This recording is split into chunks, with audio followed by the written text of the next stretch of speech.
What's up, y'all? This is Nika G. Wody, and I am going to do a playthrough of Dark Souls 2 Scholar of the First Sin. I played Dark Souls 2 back in 2014 when it first came out. Had a lot of fun. It was a really good game. Scholar of the First Sin's been out for a while, but I just bought it off of Steam. So I was going to play through it again anyway, because I heard they changed a lot of things around and revamped some stuff. And it's supposed to be a little bit harder. So I figured, hey, might as well film it, right? So here's the playthrough. Let's get started.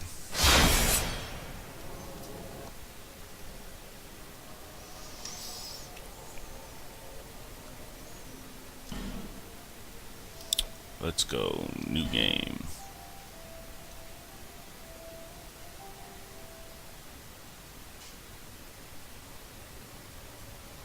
Perhaps you've seen. I'm going to skip the opening cinematic because I've seen it so many times. But if you really want to watch it, go to YouTube and type in opening cinematic Dark Souls 2. I'm assuming if you guys have played this game before, you've seen it. It's not really that much have to do with the story, but get up, man. Shake it off. You only fell like 10 miles.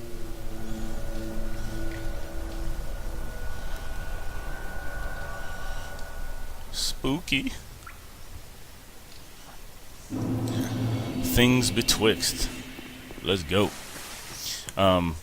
They moved a lot of the chests and items around in this version. I've been reading about it, so I might miss a few things. I might miss a few things anyway because I haven't played in a while, but we'll try to get everything.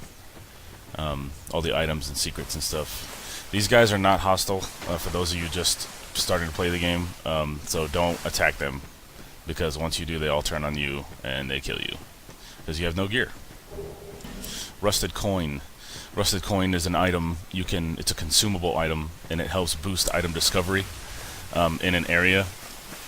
So if you're farming, it's really useful. But the effect wears off. It goes away once you travel from that bonfire.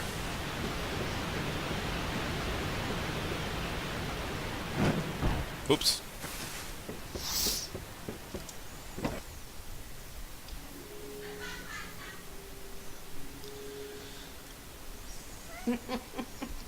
What seems to be the ruckus? Uncle Ruckus? Oh my, your face. Pfft, bitch, your face. The face of the curse. It's an undead. An undead has come to play. They all end up here. All the ones like you. You spoke to that kind old dear, didn't you?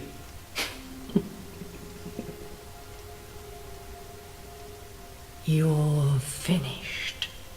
You'll go hollow. Yes, you'll become one of them. One of who? Hollows prey upon men, feast upon their souls. This is the fate of the cursed.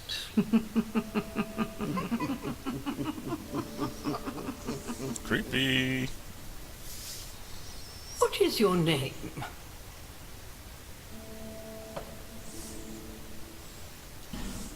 My name is Big Will. Oh yeah. Big Will? At least you know your own name. Here's your reward for sharing. It's a human effigy. Take a closer look. Who do you think it's supposed to be? Bob Marley? Think back, deep into your past. A sagebrush. Yes, it's an effigy of you. Oh.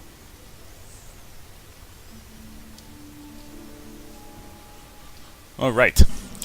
Class and gift. Starting as any of these classes doesn't really matter too much because there's an item in the game called a soul vessel, and it allows you to redistribute your points if you talk to one of these old ladies. So, and only thing that's different is the weapons you start with. And starting as some classes, the armor obviously. Starting as some classes are easier than others. The knight is the best class to start as, really. We could start as the knight. But I'm not going to because I don't like his weapon, the broadsword. It's okay. It's a decent weapon, but there's a hidden strength in this game, starting-wise, and I believe that it's the cleric. Solely because of the weapon they start with, the mace. The mace is so good in this game early on. 90% of the enemies are weak to blunt damage. The mace is just a powerhouse item. You can two-hand it, and you'll see as we go through, like, versus the knight and the cleric. You know, the knight obviously has more armor, more health, and all that, but you can level all that up with the cleric, and it doesn't matter if you're just two-shotting every enemy anyway. And also, he starts with healing, so that's always really good in in Dark Souls. You can never have too much healing. So let's start as the cleric. Gift, life ring. It sucks. You get one early on. Human effigy, pointless because you can buy them and find them. Healing wares is okay to start as if you're beginning out. Poison moss and stuff, and you get an old radiant life gem, which is really cool. Those are pretty rare, and they're really good. Homeward bone, pointless because you find them all over the place and buy them. Seed of the Tree of Giants. I'm not 100% sure what this item does. I think it has something to do with the final boss, if I remember correctly. But you find 3 or 4 throughout the game anyway. Bonfire Ascetic. It's a good item, but you don't need to start with it because you can buy them and you find a few here and there. Petrified Something. This is the only item you should start with. It's one. You can only get 2 of these in the game unless they've changed it. The one you start with, and one other one that you find in Earthen Peak somewhere, I think. So, let's start with Petrified Something. Petrified Something can trade to the crows for items that don't drop anywhere else. You know, a chance to get armor or weapons or whatever that you can't normally get anywhere else. As far as appearance goes, I don't care about that. I never have because I'm going to be wearing a helmet most of the time anyway. So, I don't really give a shit what my character looks like, but there's a lot of things you can do as far as making your character's face different and body type and all that. All people come here for the same reason. To break the curse. You're no different, I should think. Doesn't stand a chance. Show you, old lady. Well, you never know.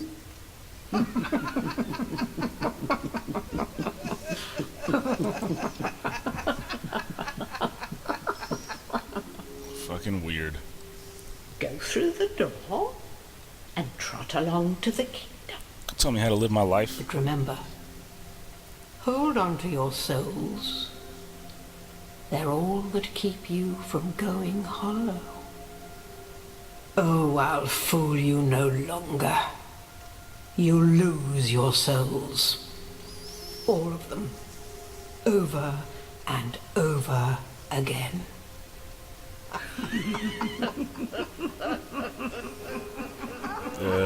Okay.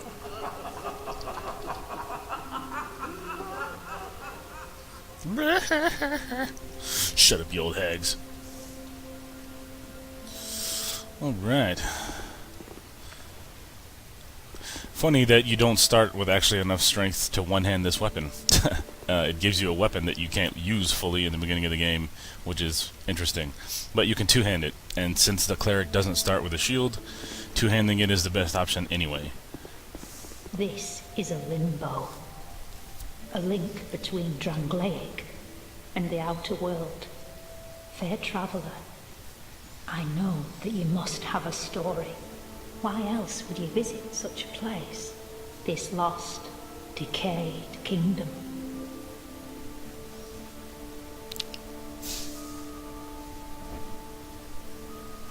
My name is Millibeth. The old women were once fire keepers. I am here to look after them. It is what my mother did, and her mother before her, and so on. The old women were keepers of the fire, but now the fire shows signs of fading, and the kingdom is beset by hollows. The old women as sisters. I am told there was a fourth. Long ago, firekeepers were commonplace. But now they are lost, scattered to the winds.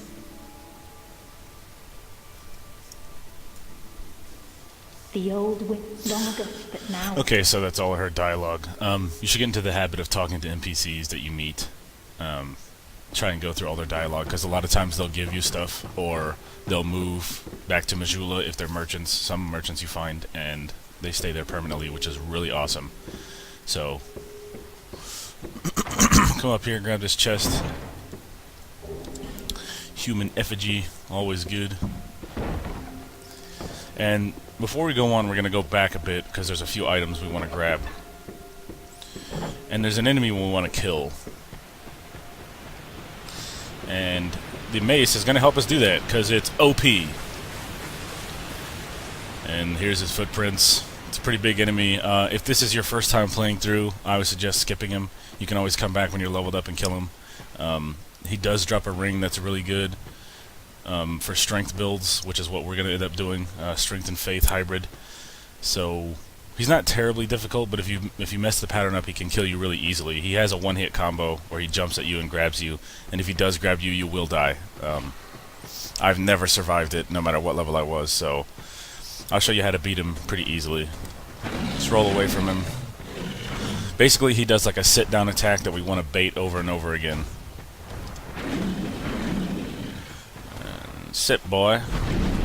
Just like that.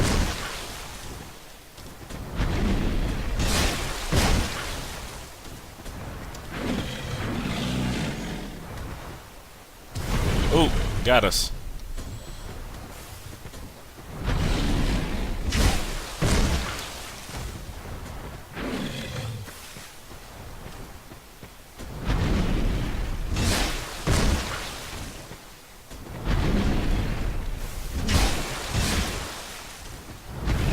And he's dead. Not too difficult if you can get him in that pattern. Otherwise, he's pretty hard to kill. The Stone Ring. The beloved ring of Gallant, shieldless Lothian, formerly of Feroza, hits greatly reduce enemy poise. What that means is all of your attacks do extra poise damage. I think even spells. I could be wrong, but poise is the chance. The more poise damage you do, the better chance you have to stagger enemies. And enemies with high defense, like big armor or big enemies in general, have a lot of poise, and it's cool. It's good to try to stagger those opponents because they sometimes are hard to kill. Pick up that gold pine resin, and we can move on. You see how the mace there was doing 118 damage per swing? Just to give you an example, the knight's starting weapon, the broadsword, only does like about 70 damage per two-handed swing. So this is almost double that. That's why the mace is so good. Walk off down here, grab that stone, which we can trade to the crows here in a minute or two.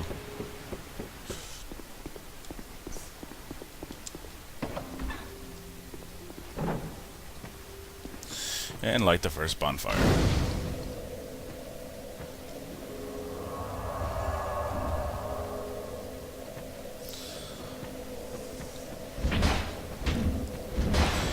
Grab this item. A torch. Torch is a new addition to Dark Souls for those of you who don't know. The torch is not an inventoried item. It kind of stays right here on this screen. But next to my cursor you see a 5-minute timer. Each torch adds 5 minutes to this timer, and it's an infinite supply. It does take up your offhand. There you go, light the torch. You can light a torch at a bonfire. It does take up your offhand, but see how much brighter everything is? When FromSoft first created this game, it was supposed to be really dark, and somewhere in the early game creation they decided not to make it as dark, so they put a bunch of torches in the game, and then there was no need for them in the original release. But a lot of people got mad and they were really annoyed, so I heard they changed it in Scholar of the First Sin. You can light braziers with a torch. There's not really a point to it. I don't think there's even an achievement for lighting all of them, but it's good to light them sometimes because you then you know where you've been. I do that as a marker. And it does help light up certain areas in the game. But anyway, the torch is cool. It's really useful. And like I said, each torch you find adds 5 minutes to the timer. So, let's go through here.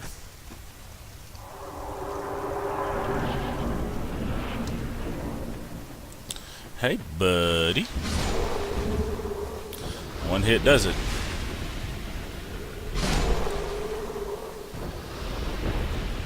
I'm not reading any of the signposts because I already know how to play, so I'm assuming you do. If you don't, just read them and do what it says. There's another hippo. We'll try to get that in a bit. Not right now. We'll have to come back because once you go down there and engage him, another one appears from behind those rocks. And it makes the fight really hard. Even if you're leveled up, you're just almost asking to die to fight two at once.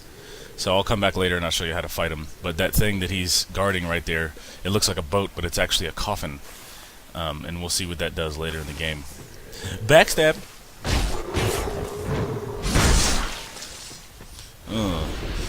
Yeah, you like that? The mace is too strong, man.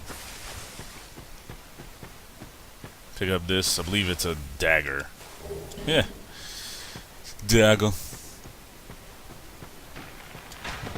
Hey, buddy.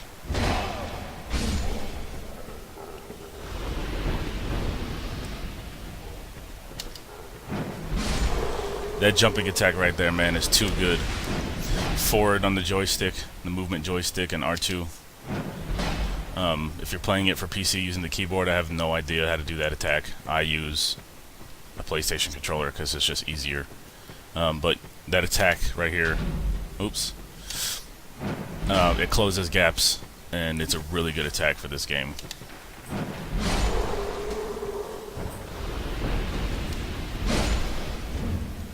Take that, bro.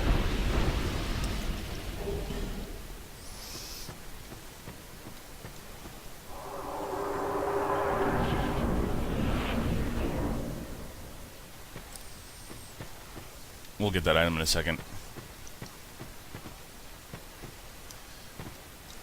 You, give it, please. Yes, you! Give us Silky! So make sure you kick that ladder so you can come back later. And you don't have to run through all that stuff to talk to the crows. We'll go ahead and leave stuff for them. Something to point out, in the original Dark Souls 1, you would have to discard an item, and it puts it on the ground, and then you quit the game and reload, and the crow has switched your item. Do not do that in this game. If you discard this item, it will be gone forever. They have left the leave item option for the crows, so make sure you leave your item and don't discard it. Yeah. Go nice, go smooth. Yeah! Silky smooth! Bleedstone. Give it, please. Yes, you! Give us Silky! Bleedstone is useless for this character, but if you're doing a bleed build, it's okay. Yeah. Go nice, go smooth. Yeah! Silky smooth! Petrified Dragon Bone. That's a really good item. Similar to the dragon scales in Dark Souls 1 that increase the Drake's Sword and the Dragon's Great Hammer and the Dragon Great Sword or whatever. It's a good item to have. There's a couple items in the game that use... What the hell? They put a statue here? Okay. That wasn't there in the original game. This whole area was clear. That's cool, I guess. Well, now that's the weight of those hippos down there, so we can't do that anyway until we get a Fragrant Branch of Yore, which unpetrifies statues. Anyway, the Dragon Bone upgrades certain weapons in this game, like the Dragon Rider's bow, which is a pretty good bow. We'll probably end up rolling with that bow at some point, but for now we'll just come back through here. You don't have to come through here. I usually don't. In fact, the items in here, sometimes I even skip this entire area after I get the crow ladder, because none of these items really matter that much, and there's always a chance you could die jumping to this one.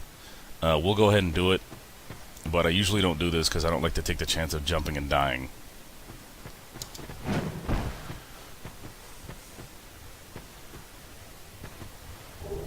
Amber Herb. Amber Herb restores spell uses. You get a certain number of spells per slot, depending on what spell you're using. And the Amber Herb replenishes those uses. Oh, ladder.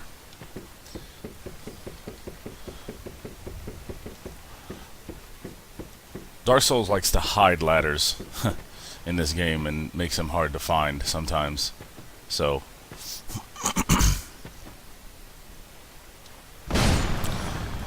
falling attack. Ooh, tricky chicky.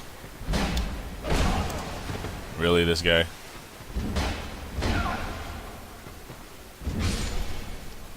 Hell out of here.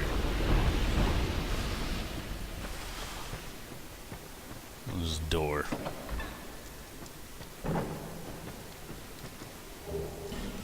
Cracked red eye orb. That allows you to invade other people's worlds. I don't really invade. I don't like PvP that much, so.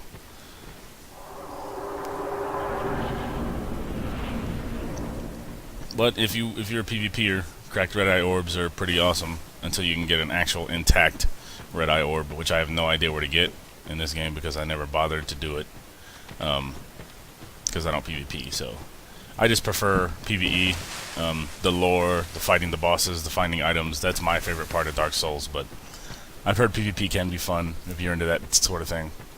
We're not going to be doing any PvP on this playthrough, but if someone invades me, I'll fight back or whatever. I know invasion is part of the game, but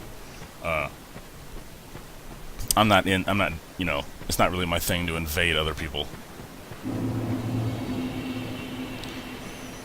Really pretty, this setting. Dark Souls is a good looking game, man. Let's run down here, grab this item. Divine Blessing. Cures all status effects and fully heals your character. I've literally never used one. Like, I've never had a need to. I've always had like a poison moss to get rid of poison or whatever status effect was happening to me, but they're good. It's a good item to use if you're running out of stuff. They're pretty rare. Anyway, come over here to this rock formation and walk off the edge here. Drop down again on this side. And the Morning Star and the Sacred Cleric's Chime. We already have a Sacred Cleric's Chime. The Morning Star is another mace weapon. It's strictly worse than the mace. It does 10 less damage. It does do 80 bleed counter damage or whatever, but if you're not a bleed build, you're not going to care about that anyway. It requires more strength and more dexterity to use. It's only a C in strength, whereas this weapon requires less stats to use.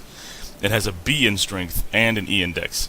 So you're going to get more damage benefit out of the mace than the Morning Star. And bleed, I don't really care about bleed, so it's not as good in my opinion. The mace is just better.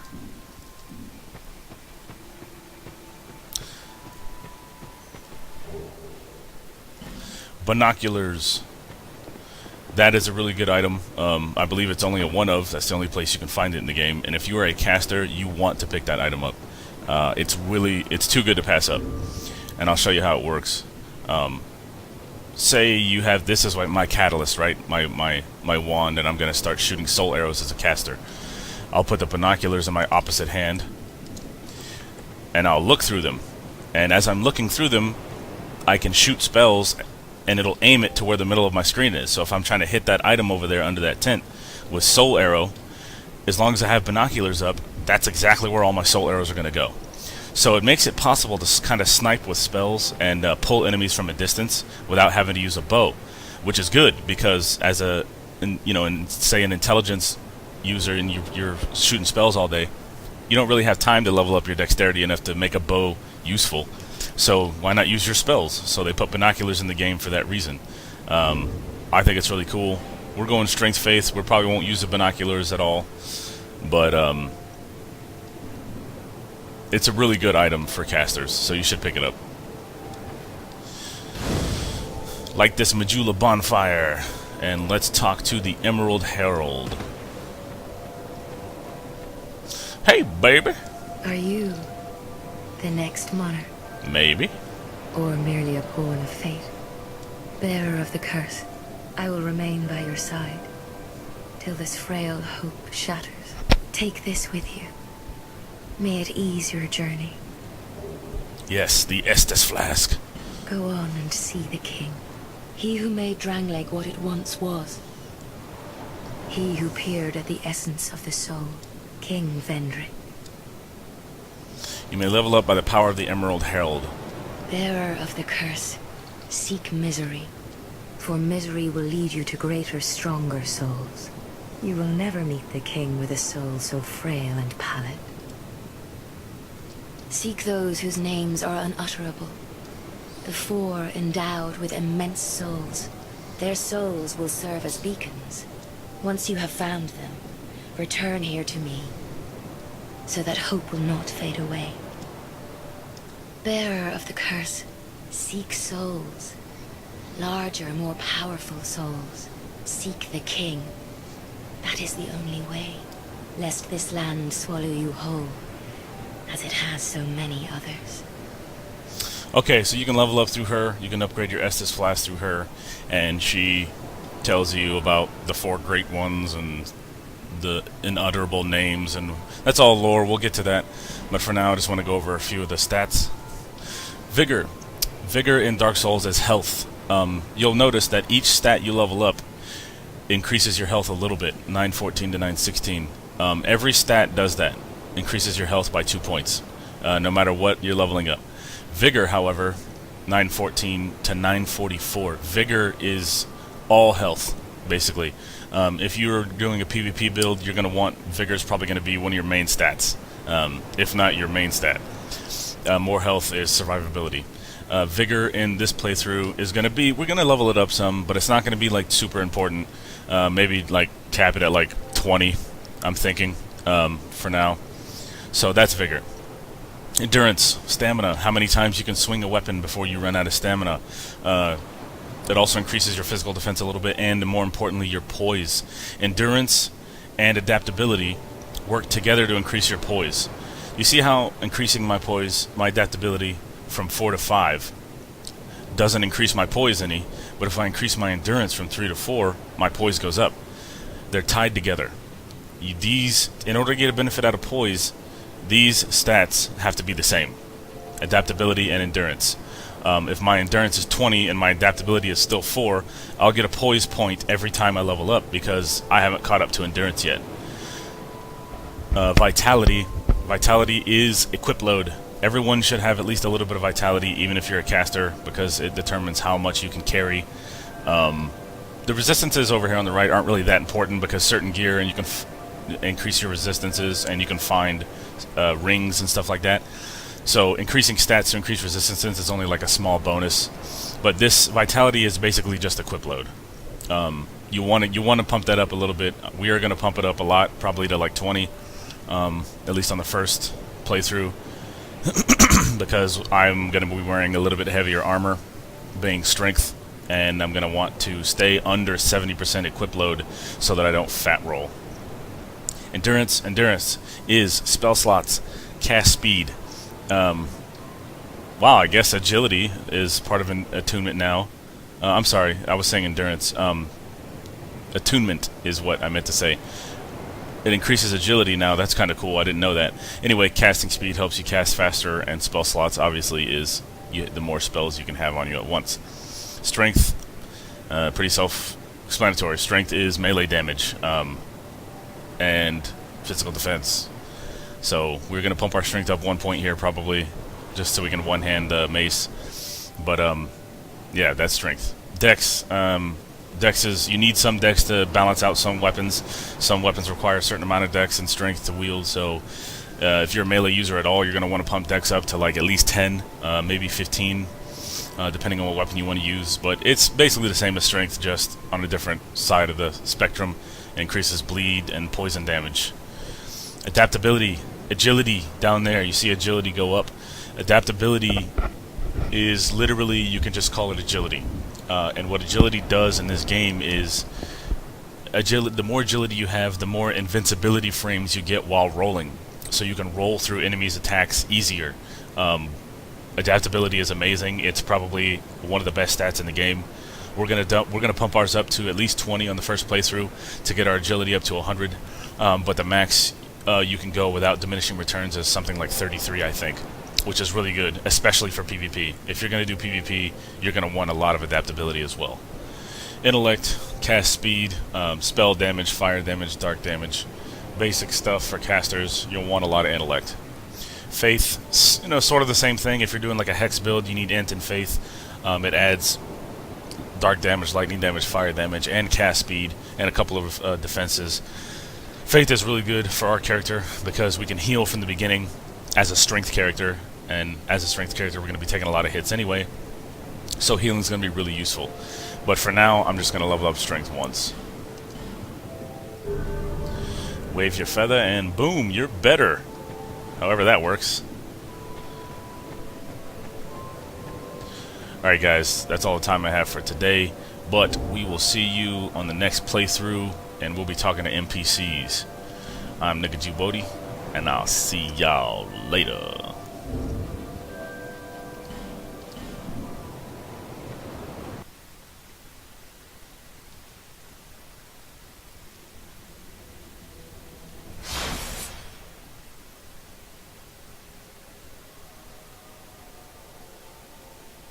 Quit that game. Let's go Dark Souls. What are you doing?